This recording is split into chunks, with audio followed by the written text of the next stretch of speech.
हाँ बताओ। आज होली के पर्व पर घरोंडा विधानसभा वासियों को होली की शुभ कामनाएं मैं अपनी तरफ से देती हूँ। प्रदेश और देश की सभी जनता को भी शुभकामनाएं देती हूँ होली की तरफ से। जोगिंदर जी आप क्या कहेंगे? आज होली के पर्व पर घरोंडा विधानसभा के सभी साथियों को, प्रदेश के साथियों को और देश की जनता को होली के पर्व पर सबको शुभकामनाएं। तो क्या संदेश देना चाहेंगे होली पर आप?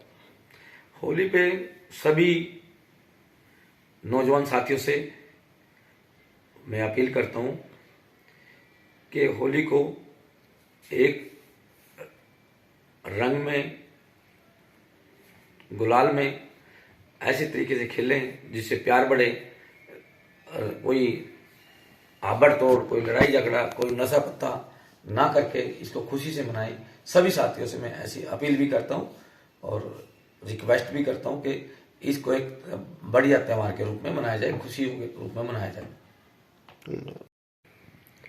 जो हालात हैं उनको लेकर थोड़ा सा प्रकाश डालो आप।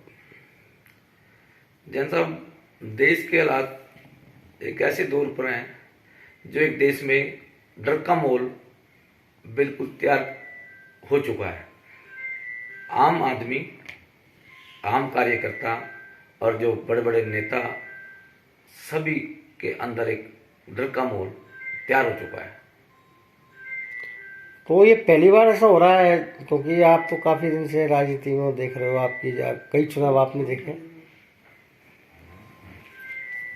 देखिए, ये पहले भी ऐसा हुआ, इमरजेंसी टाइम पहले भी लगी, लेकिन पहले इमरजेंसी ओपनली लगा दी गई थी। अब ये एक तरह से इमरजेंसी से भी बड़ा डर का माहौल है। लेकिन पहले भी जब इमरजेंसी लगी तो लोग जेलों में बैठ के ही चुनाव लड़े और जेलों में चुनाव जीते, और अब भी ऐसा ही होने जा रहा है। ठीक है भाई, कभी भी किसी चीज को ज्यादा दबाया जाएगा तो एक उसमें से जो लोगों की उसमें से निकल के आएगा, जो लोगों के अंदर का डर है, एक दिन तो वो फूटेगा और वो डर दूर हो जाएगा। उससे मतलब देश और प्रदेश में मतलब ये मानो कि अब अच्छा माहौल नहीं है। जैसे अभी पिछले दिनों कांग्रेस के खाते सीज कर दिए गए, फ्रीज कर दिए गए और मुख्यमंत्री को पहली बार गिरफ्तार किया गया। अब वो जेल से ही सरकार चला रहे हैं, ये हालात पैदा हुए।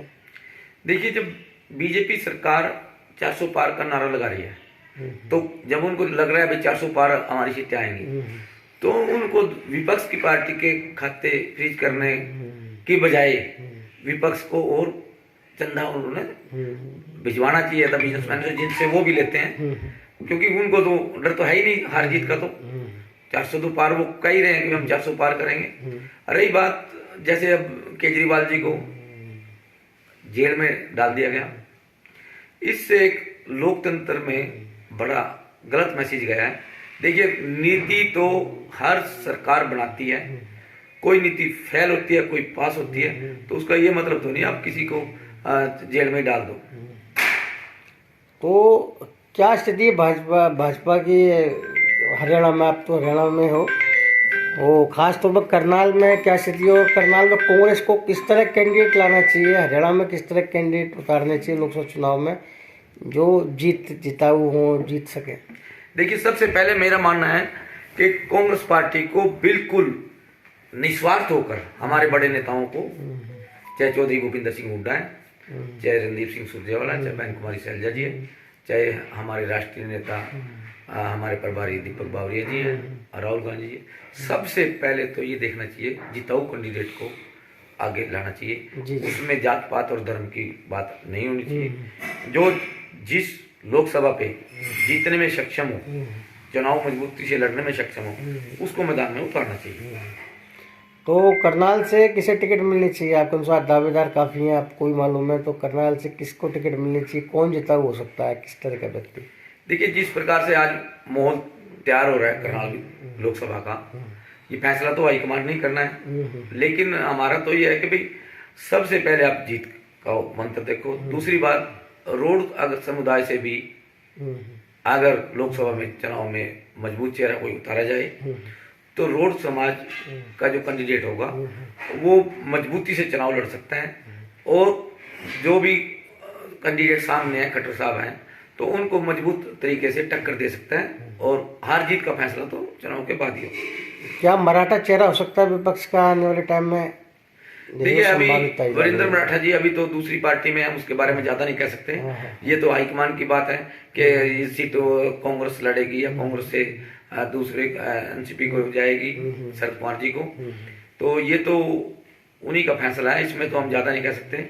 लेकिन वीरेंद्र मराठा जी पहले कांग्रेस में थे, अगर अब भी कांग्रेस में होते तो एक अच्छा चेहरा होता। तो क्या उनको आप मजबूत कैंडिडेट मानते खट्टर के सामने? एक व्यक्ति की तरह पूछ रहा हूँ मैं आपसे, राजनीतिक नहीं, व्यक्ति की तरह।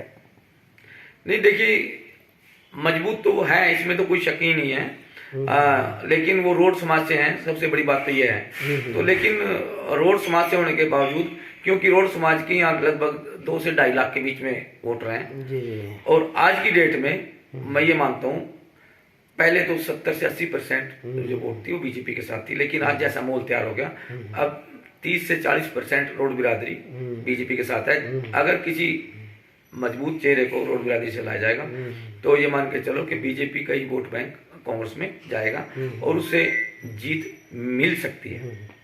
जैसे अभय चौटाला अपने कैंडिडेट खड़े कर रहे हैं, दुष्यंत अपने कैंडिडेट खड़ा कर रहे हैं, तो उसका इससे नुकसान किसको होगा ये बताओ? देखिए, अभय चौटाला जी या दुष्यंत जी अगर वो लोकसभा में अपने कैंडिडेट उतार रहे हैं तो नुकसान तो ये तो वक्त बताएगा किसको होगा, लेकिन ये वोट काटने की एक राजनीति है, एक साजिश है। क्या बीजेपी की साजिश हो सकती है कि विपक्ष को बिखरा के और विपक्ष को कमजोर किया जाए, खुद की जीत के रास्ते प्रशस्त किए जाए? नहीं, मैं ये नहीं कह सकता कि भाई उनकी साजिश है, बीजेपी की साजिश है। ये साजिश नहीं है, मिली भगत है।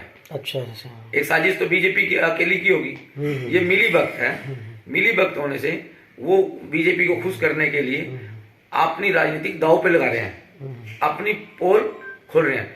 जनता बहुत सियानी है, वो देख के ही वोट डालेगी।